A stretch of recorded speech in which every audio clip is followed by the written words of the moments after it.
product over to them, they give us a bill for $17, thereby making us non-competitive.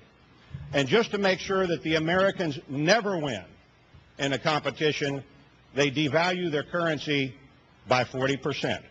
And that means that if this product is sitting in a showroom floor somewhere around the world and sitting next to it is a product made in China, it's the equivalent, and they're both tagged at $100, and somebody's trying to decide which one to buy. The Chinese government, in effect, walks by and says, we just had a markdown in aisle 5. Our product now is $60. Won't you buy it over the American product? And billions of consumers around the world, because of this cheating, are doing just that. Well, let me tell you, there's a couple of things that presidents do that are very important. One thing is to make arms control deals.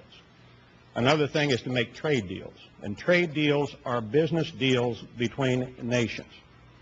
And I can tell you that as President of the United States, I will junk the bad trade deal that we currently have with China. More importantly, I'll stop their cheating on the one that we have right now. We're going to have a new policy with respect to trade deals.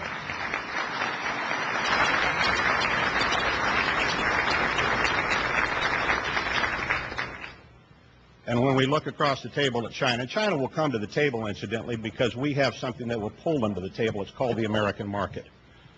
But we're going to have a new policy in dealing with China on trade deals. I bought it from a guy named Ronald Reagan. Trust, but verify. Now, ladies and gentlemen, as that morning sun goes across the United States this morning, right about now it's shining on a little town called Kingston, Texas.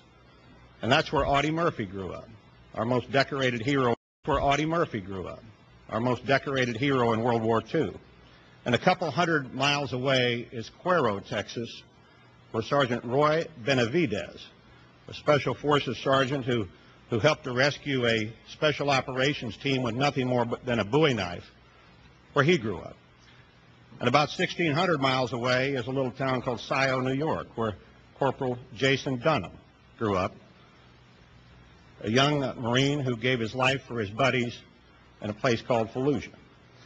Now, all three of those guys are tied together, and they're tied to us with something that is very strong, the American interest. The American interest in expanding freedom.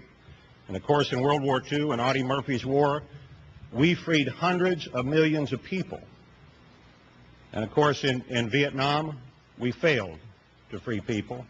And in Iraq, Jason Dunham's war, victory hangs in the balance. But there can be no debate about the fact that it's in our interest to expand freedom around the world. And that really was a trademark of Ronald Reagan.